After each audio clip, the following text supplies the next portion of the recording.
බන්දුරු ගුණවර්ධනතුමාගේ කතාව අහනකොට එතුමා අද කතා කරේ බොහොම ශෝකයෙන් කනගාටුවෙන් කලකිරීමෙන්. ඒ කතාවේ ස්වරය අහපුවම බන්දුරු ගුණවර්ධනතුමාව දන්න අපි අර අහපුවම තේරුණා කියන්නේ මම එතන හිටියට මම පුන්නක් උකන්නේ මම චොකලට් කෑවයි. ඒ කතාවෙන්ම තේරුණා හොරු එක්ක හිටියට මම හොරෙක් නෙමෙයි කියනවා වගේ හැඟීමක් තමයි අපිට දැනුනේ. සම්පූර්ණ පිළිගන්නවා. එතුමා එතනදී කිව්වා සුදුලුණු කතාවට උත්තරයක් ආවේ නෑ. මොකද එතුමාට සුදුලුණු වලින් හොරකම් කරපු එක කවුද කියලා කියන්න බෑ. ඒක අපි ඇයි සර් දැන් සර් ගියෝනේ සර් පොලිසිය ගියා කියලා. ආදරය කරනවා නෑ. ඔබතුමා අමාරුවේ දන්නේ නැතව. ඔබතුමා කිව්වා වගේ වෙසක් පොයට ගිහිලා පන්සල් ගිහිලා බණ අහලා පොඩ්ඩක් ඔළුව සංසුන් කරගෙන හරි පැත්තට එයි කියලා අපිට ලොකු විශ්වාසයක් තියෙනවා. ඒ නිසා අපි එතනින් එහාට බන්දුරු ගුණවර්ධනතුමාට මොකුත් කියන්නේ නෑ. ගරු නියෝජ්‍ය කතානායකතුමනි මේ පාරිභෝගිකයන්ට අදාළම අපේ රාජ්‍ය සේනාධිපති මැතිතුමා කතා කරපු කතාවකට මම යොමු වෙන්නට පොඩක් කැමති වෙනවා. මුලින්ම ගරු කතානායකතුමනි නියෝජ්‍ය කතානායකතුමනි මට ඊයේ දවසේ ගැන පුදුම කලකිරීමක් තියෙනවා. 27 යටතේ ප්‍රශ්නයක් අහපුවම මේ පාර්ලිමේන්තුවේ ඉඳලා මම දැකපු බොරු උත්තර ටිකක් දීපු ඇමතිවරයෙක්ගේ උත්තර කිහිපයක් දැකපු දවසක් තමයි ඊයේ. ඒකට හේතු කරුණු සියලු දේ ඒ උත්තර පිටින්ම ඒ උත්තර වලට දීපු කරුණුත් එක්කම අද දවසේදී මේ පාර්ලිමේන්තුව අපි එලි කරන්න සූදානම්.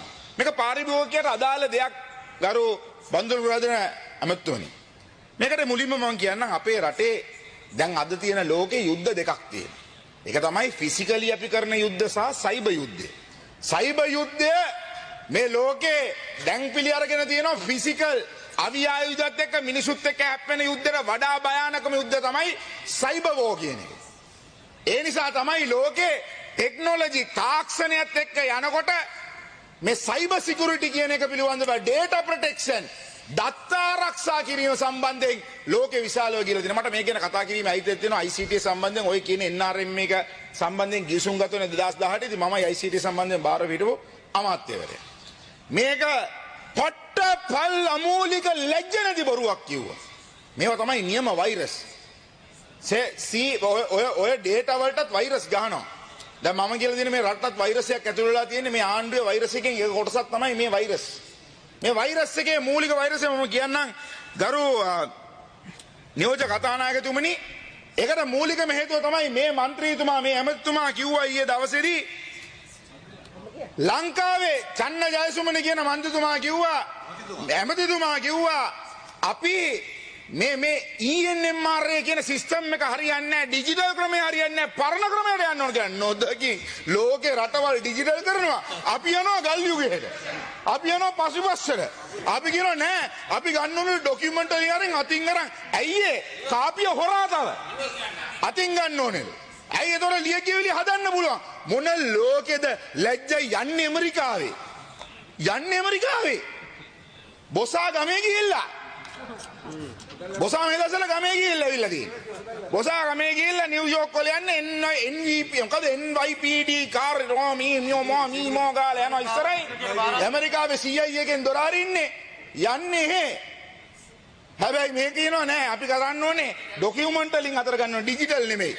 හැබැයි මොකද්ද සර් උනේ වියට්නාගේ සෙට් එකේ ඔය කෙනෙක් වියට්නාගේ ආපුවාම කිව්වේ Oracle database tools ගේන්න ඕනේ artificial intelligence කියලා අපි tools නෙමෙයි stools බිම දාගෙන fools වෙලා ගරු නියෝජ්‍ය කතානායකතුමනි මම බය නැතුව කියනවා ලංකාවේ data protection law එකට draft bill එක ගෙනාවේ අපේ ආණ්ඩුවේ අපි data protection law එකට ඒ කියන්නේ data තමන්ගේ දත්ත ආරක්ෂා වෙන්න අපි දෙන ඇඟිලි සලකුණු වැරදුනොත් අපේ ඇඟිලි කපන්න ඕනේ පිට රටකට අපේ ඇඟිලි සලකුණු ගියොත් ඒ ඇඟිලි සලකුණු ආයෙ පාවිච්චි කරන්න බෑ මේක සෙල්ලමක් නෙමෙයි ජාතික ආරක්ෂාව ගැන කතා කරන මිනිස්සු පාස්කු ප්‍රහාරය ගැන කතා කරලා නිග්ලිජන්ස් ගැන කියලා මෛත්‍රීපාල සිරිසේනව හිරේ දාන්න කතා කරන මිනිස්සු එතකොට මේ නිග්ලිජන්ස් එකට වක් කියන්න ඕනේ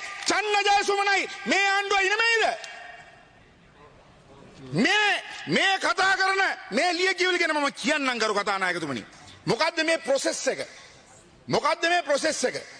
ගරු නියෝජ්‍ය කතානායකතුමනි මේ ප්‍රොසෙස් එක තමයි මේ ලංකාවට ගේන බෙහෙත් එක රෙජිස්ට්‍රේෂන් මැනුෆැක්චරින් කරන ආයතනයක් මේ NMR එකේ යටතේ ENMR එකේ රෙජිස්ට්‍රේෂන් ප්‍රොසෙස් එකක් තියෙනවා.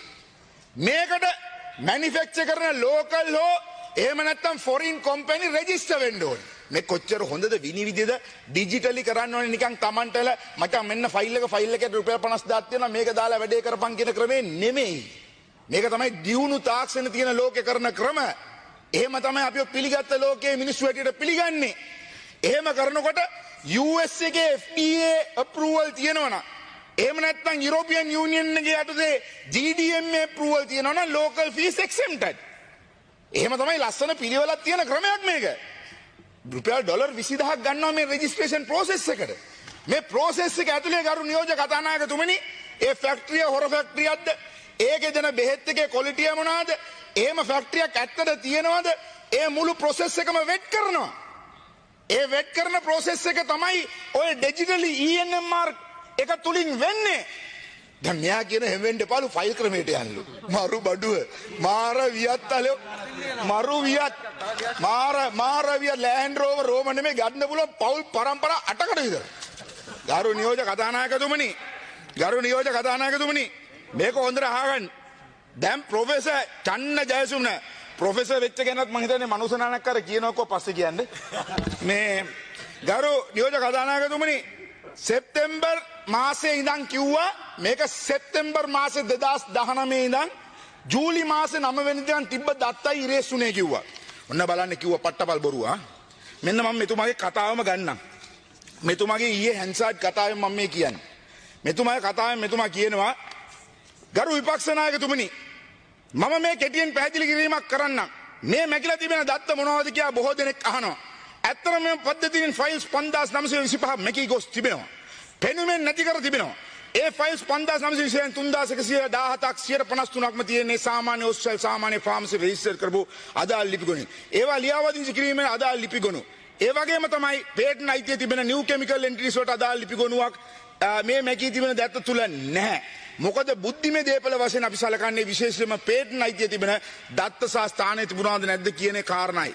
ගරු විපක්ෂ නායකතුමනි ඒ වගේම මේ පද්ධතියට දැම්මේ නැතයි කියන කාරණා මම පැහැදිලි කරන්නම්. මොන ආකාරයේ දත්ත මැකී ගොස් තිබෙනවද මොන වර්ගයේ ෆයිල්ස් මැකී ගොස් තිබෙනවද කියන එක බ්‍රේක් ඩවුන් එක ඇමුනුම් තුමේ දමා ඇත. ඔන්න ඇමුනුම් තුම. ඇමුනුම් තුන ඉංග්‍රීසියෙන් තියෙන්නේ. ඒ නිසා අවුලක් වුණාද දන්නේ නැහැ. Foreign manufacturing site approval for medicines. හරි? Foreign manufacturing sites මේ යාගේ ඇමුනුම මම කියවන්නේ මේ යාගේ දාපු ඔන්න ලයිබ්‍රරියෙන් උදේ පාන්දර ඉල ගත්ත එක. Foreign manufacturing sites approval for medicines කීයද file? 143ක්. Foreign manufacturing sites for medicine medical devices. Medical devices. ඒකත් 909ක්.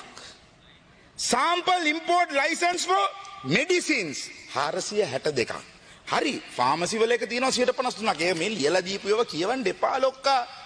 ලියලා දීපු ඒවා කියවන්න එපා. කියවලා බලන්න මොකද්ද මේකේ තියෙන්නේ කියලා මේ ඉතුරු ලොස්ට් එක. මේවා තියෙනවා. අරගෙන බලන්න. මගේ කාලේ නිසා මම තව එකක් කියන්නම්. මෙයා තව කතාවක් කියනවා. මෙයා මරු කතාවක් කියනවා. මෙයා කියනවා COVID-19 වසංගතයට අදාළ වෙන අත්‍යවශ්‍ය ඖෂධ හෝ වෛද්‍ය උපකරණ ගෙන්වීම සම්බන්ධයෙන් අදාළ නොවන බව. ඒ කියන්නේ COVID සම්බන්ධයෙන් කිසිම දෙයක් මම ඉල්ලනවා මේ ලංකාවේ මාධ්‍යයෙන් පුළුවන් නම් අර ඩිලීට් ජේලා හැම අකව සමාවෙන්න ඩිලීට් ජේ කිව්වේ අර කම්පැනි එකක් ඉන්නවනේ ලංකාවේ එයාට පුළුවන් නම් එයාගේ නාලිකාවේ පුළුවන් නම් පෙන්වන්න මේ කෑල්ල පුළුවන් නම් අභියෝග කරනවා මෙයා කියපු ඊයේ කිව්ව කතාවක් ඇන්ටිජන් සම්බන්ධයෙන් මෙතුමා කිව්වා කොවිඩ් සම්බන්ධයෙන් කිසිම දෙයක් ප්‍රොෆෙසර් ජයසුමන කිව්වා ENMR එක හරහාගෙන ආවේ නැහැ කියලා මෙන්න මම සභාගත කරනවා මෙන්න මේක බලන්න මේක කියවන්න මෙන්න මේක දාලා තියෙන්නේ ඔක්තෝබර් මාසේ 26 වෙනිදා registration of COVID-19 rapid antigen test kits all authorized agents of medical devices are hereby informed that National Medical Regulatory Authority would entertain applications for registration COVID-19 rapid antigen kits on priority and expedited review basis. Listing by the WHO will be an added qualifications for such review. You are hereby advised to submit your application through ENMRA system. බම්බු දාලෝ කියවන්නේ අර මන්ත්‍රීලාත් ගිහලා ඕක තමයි බොරු කිව්වේ නෑ කියලා. බම්බුද කියවන්නේ? හරිද?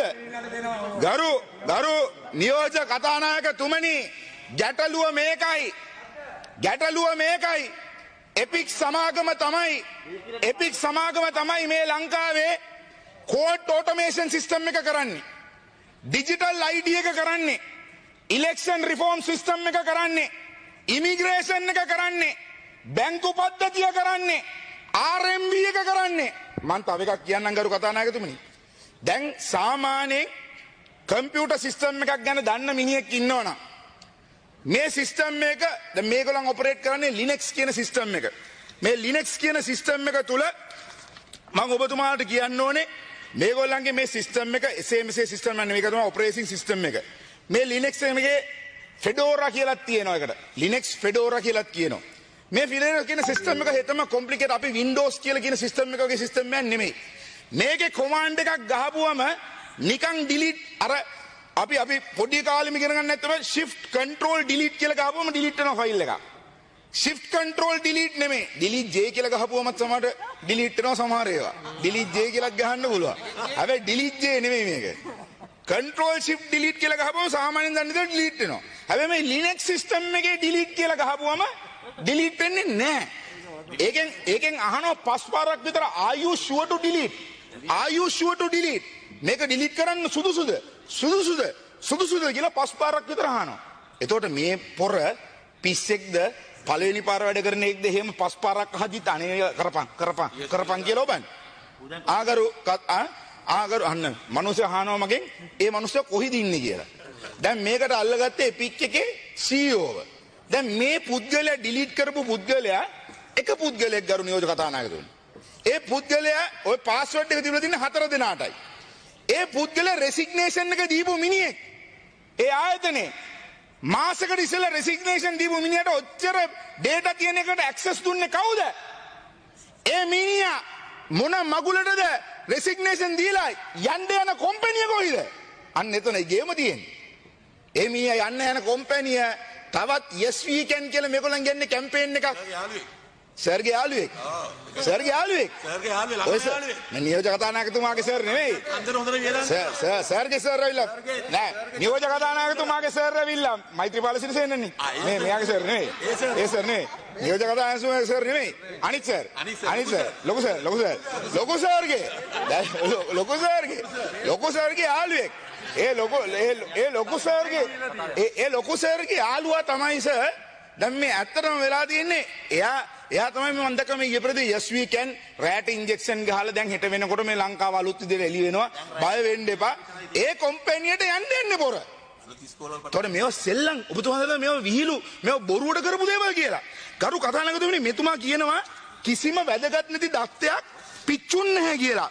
ගරු නියෝජ්‍ය කතානායකතුමනි මෙන්න ඇටර්නි ජෙනරල් ඩිපාර්ට්මන්ට් එකට මේ වෝහාරික CID එකෙන් දීපු කට උත්තරේ මේ දීපු උසාවියට දීපු ලියුම මම කියවනම් පොලිසියෙන් දීපු මේ ENMR පද්ධතිය මේ වෙනුවට විනාශ වී ඇති දත්ත තුල ජාතික ඖෂධ නියාමන කොමිසම් සභාවේ ලියාපදිංචි සඳහා ඉදිරිපත් කරනු ලබන ඖෂධ විද්‍යා උපකරණ සහ සීමස්ත නිෂ්පාදන අලෙවි ලියාපදිංචි සහ තත්ත්ව පරීක්ෂණ සඳහා ඉදිරිපත් කරනු ලබන ලේඛන වේ එහිදී මෙම නිෂ්පාදිතයන්ට අදාළ සියලු නිෂ්පාදන රහස් වන අදාළ නිෂ්පාදනයේ සංයුතිය ඒ කියන්නේ මික්ස්චර් එක ටෙක්ස්චර් එක ඒ කියන්නේ ඒකේ හදන ඒගොල්ලන්ගේ රෙසිපි එක නිෂ්පාදන ක්‍රියාවලිය වැනි ඉතා සංවේදී තොරතුරු ඇතුළත් වේ.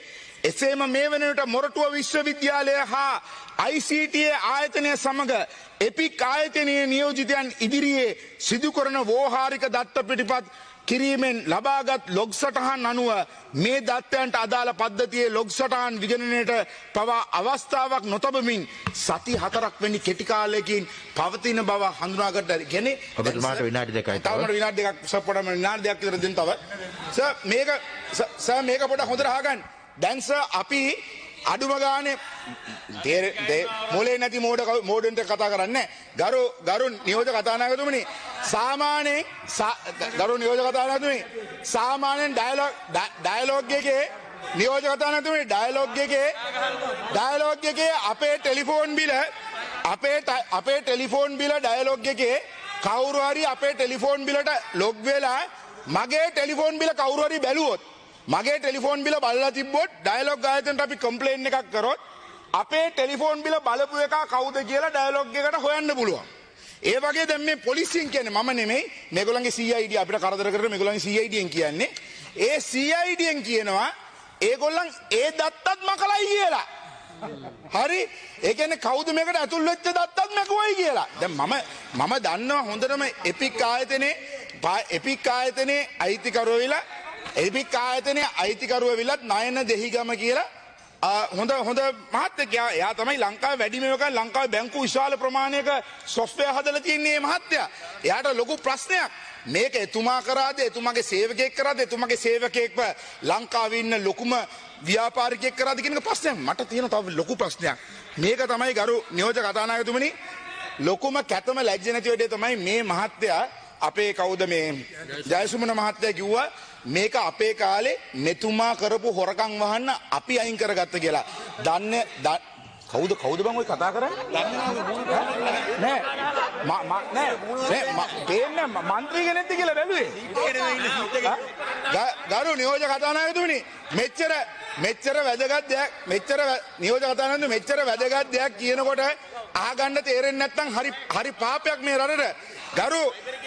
ගරු නියෝජක කතානායකතුමනි මේක තේරුම් ගන්න මේ කියන්න හදන කතාව මම මේ සොෆ්ට්වෙයාර් එක මේ ICT එකේ මේ ගවර්න්මන්ට් ක්ලවුඩ් එක සම්බන්ධයෙන් දන්න නිසායි කියන්නේ. අපේ කාලේ නෙමෙයි මේක ඔන්ලයින් ගියේ. අපේ කාලේ නෙමෙයි ට්‍රයල් පීරියඩ් එකක් විතරයි තිබුණේ. මේක මම ඕන වගකීමක් ගන්නවා ජයසුමන මහත්තයෝ. ජනවාරි මාසේ 20 තමයි ෆුලි ඔන්ලයින් මේක ගියේ. හරිද? එතකන් ගියේ ට්‍රයල් පීරියඩ් එකක්. ඔබතුමා ICT ගේ ඕන තැනකින් අහන්න. මම ඔබතුමාට කියන්නම් මේක කරපු දින ප්‍රමාණය PO එක දීපු දවසේ ඉඳන් කමිෂන් උනේ අප්‍රේල් 11 වෙනිදා PO එක දුන්නේ. 19 වෙනිදා ජූන් මාසේ 2018 අපි සයින් කරේ. ඊට පස්සේ 11 වෙනිදා ජනවාරි 2019 තමයි පර්සනල් යූසර් ලයිසන්ස් වර්ක්ෆ්ලෝ එක පටන් ගත්තේ. ඊට පස්සේ 19 වෙනිදා ජූන් 2019 තමයි ප්‍රොඩක්ෂන් එකේ අපි එක ෆේසස් තිබ්බා. එහෙම එකපාරට පටන් ගන්නෙ නැහැ. නමුත් මේක ෆුලි ස්ටොප් කරලා ෆුලි ඔන්ලයින් ගියේ ජනවාරි මාසේ 2020. එතකොට කියන්නම් මේ දන්න කෙබර කියන්න දන්නේ නැති මගුල් කියවන්න යන්න එපා. අනිත් එක ඒක නෙමෙයි ලොකුම ගේම. මම මේක කියලා වැඩි වෙලා කියන්නේ ඊට වඩා කියන්න දෙයක් නැහැ. අප්පිරියයි. ගරු නියෝජක කතානායකතුමනි මෙන්න තමයි ඔන්න ලොකුම ගේම. මම මේක කියලා අවසන් කරනවා කියන්න බෑ. ඊට වඩා අප්පිරියයි වෛරසය අපිට බෝ වෙයි කියලා බයයි. ගරු නියෝජක කතානායකතුමනි ජූලි මාසේ 9 වෙනිදා මේක නැකෙන්නේ. CIDට යන්නේ ජූලි මාසේ 23 වෙනිදා. සති දෙකක් යනකම් බඩු මැකුණයි කියලාවත් එපික් එක කියලා නඩුවක් දාන්නේ නැහැ. ඒක තමයි පළවෙනි එක. ගරු නියෝජක කතානායකතුමනි අද වෙනකම් දැන් මෙයා කිව්වේ බෙහෙත් ගෙනාවේ නැහැ කියලානේ. මෙන්න ගිහලා තියෙන ටෙන්ඩර් ප්‍රමාණය. දැන් අර මිනිසුන්ට අරගේ රෙජිස්ට්‍රේෂන් උත් නැහැ. මෙන්න මේ ටික කාලෙට PPE කියන්නේ අර ඉටි කිට් අරෝමේව අර ඇඟ වහගෙන යන්නේ ඒ ආරක්ෂිත PPE කිට් ෆේස් මාස්ක් තව විනාඩියක් ගත්තා. PPE face mask antigen. එතකොට අර ඉන්ජෙක්ෂන් ගැහුවට සිරින්ජර් එපෙයි. සිරින්ජර් ඒවා බෙහෙත් නෙමෙයි. සිරින්ජර් බඩු. හරි. එතකොට සිරින්ජර් ඕනේ PCR. ඔන්න ඔය ටිකේ විතර බිලියන 10ක් මම මේකට සභාගත කරනවා. බිලියන 10ක්.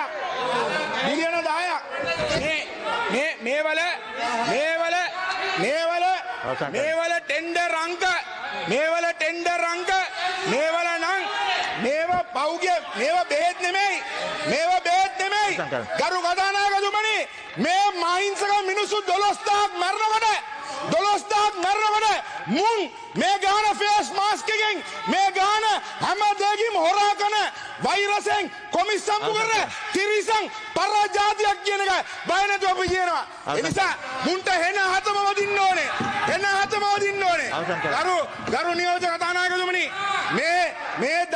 කරන්නේ බම්බු ගහන්න නෙමෙයි.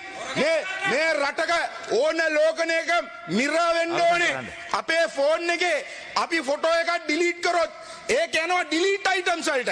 ඒක ඊට පස්සේ ඩිලීටඩ් අයිටම්ස් වල ඩිලීට් කරන්න ඕනේ. ඒක මේ iCloud එක ගන්න හොඳම නිදසුන. ෆෝන් එකේ iCloud එක ඕන තැනක මිරා වෙනවා. කොහොමද මේ බම්බු බොරු කියන්නේ අනේ අපිට? අපි බබ්බුද? අපිට ටූල්ස් කියනවා කෝ ජනාධිපති අපිට ෆූල්ස් කරා. හරිද? ඒ නිසා මම අවසන් කරනවා. අවසාන වශයෙන් කියනවා වෛරසයක් මේ රටට කොවිඩ් වෛරසයෙන් හම්බ කරපු උන් තමයි මේ රටේ ලොකුම වෛරසය කියමින් මම නිහඬව බොහොම ස්තුතියි.